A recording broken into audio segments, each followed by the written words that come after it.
Hey, my name's Art. I was fortunate enough to go with the School of Public and International Affairs to China this past May, and we got to go to the U.S. Embassy. In the embassy, I guess this question is more for you, Mr. Trump Jr., but yeah, at the embassy, we got to learn about a lot of the actions and comments that that your father has made, and the I guess consequences, or however you want to look at it, consequences that come with that. But they were saying that is creating an erratic style of international policy that a lot of other countries cannot, I guess, not contend with, but just work with. No, I think you hit it right. They can't contend with it because they're used to us bowing down and giving them whatever. This is the first presidency to actually use the economic might of the United States. We are the largest consumer in the world. The fact that these countries are used to, oh no, he's going to do something with trade. Guess what? Why wouldn't we? Why has it not been touched before? We import 100x from them that they do from us. When we send something over there, it's tariffed. When they do it from us, if we enter a trade war and we have the guts to stay in it for more than 2 seconds, we win because we consume so much more. The problem we have with other countries is they're used to bureaucrats being incompetent. They're used to people not even asking the question of, well, why are you taking advantage of us and why should we just accept that? No one even asked the question before.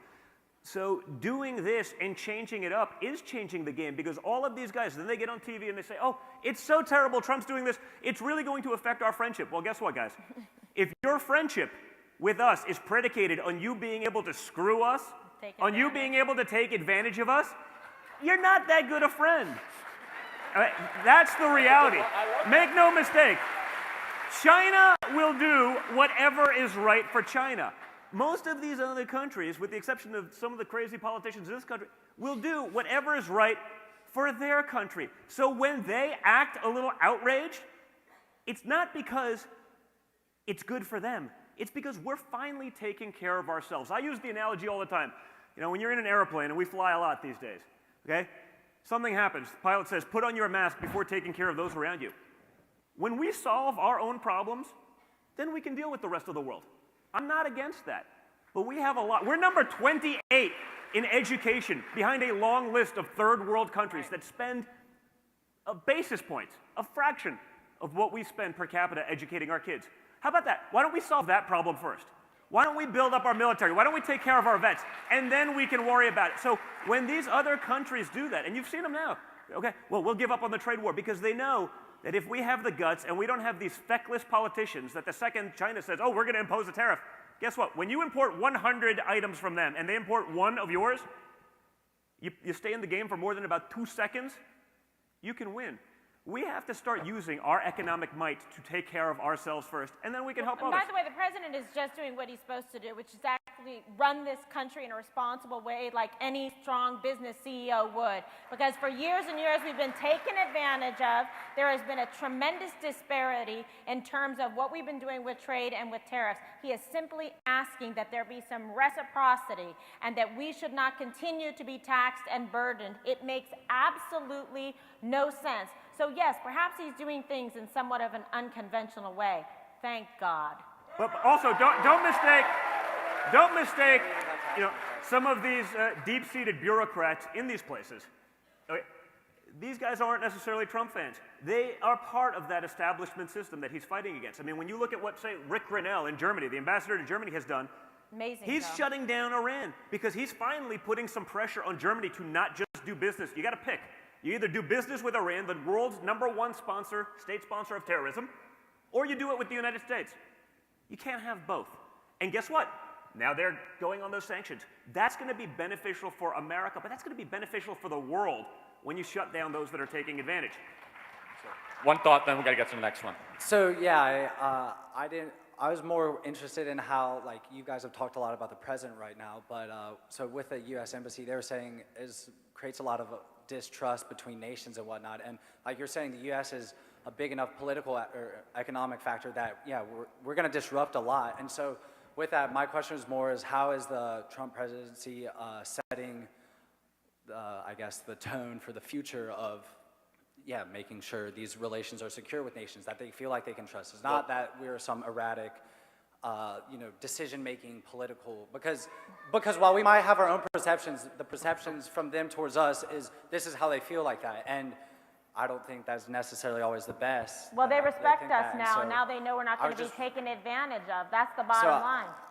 For the future, Well, I mean, listen, Yes. I don't think we should set the precedent where, fine, we'll fix it now, and then we'll go back to letting you take advantage of us forever. We have the opportunity to change that path forever, right? Go back in history, name another civilization that would ever just cede power to others. I mean, make no mistake, these countries are out for themselves. Right. Okay? They are going to do what's best for them. When they're a little upset with us, that means we're actually doing something right. Okay? When they love everything that we do, it's because they think we're schmucks. And we're done being schmucks. But the president is taking meetings. Like, he's meeting with all the different world leaders. He flies all over the world. He's in Saudi Arabia, whether he sits down with Kim Jong-un about North Korea, or he's meeting with Abe, Japan, he's President Xi, China, all of the above.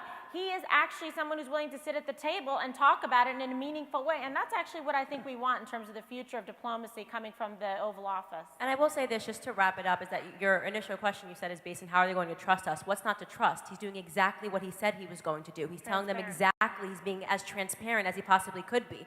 He's standing on a stage and saying that we are going to put America first. And he's done exactly that. So there hasn't been any deceit. several times he's contradicted himself on Twitter, going back between the EU's a horrible trade nation to saying the EU think is a great of thing, everything as a NAFTA, long NATO. negotiation, first of all. I'm just Second saying, of all, I'm just saying NAFTA's the a great example. inconsistency NAFTA, just makes everyone- it not trustworthy, and because of that, for the future of American international politics, at least, But you brought up NAFTA because it's a good example. Who here heard all of the pundits say that NAFTA, EU, NAFTA all could of never be renegotiated? It could never be done, right? We all heard that. It's never been done. It's been there for 20 years. No one's going to touch it. Well, guess what? He did it. Canada didn't come to the table. He did it deal with Mexico, who they also said, Mexico hates you. You can't do it. They'll never agree. Guess what? We made a deal. What happened?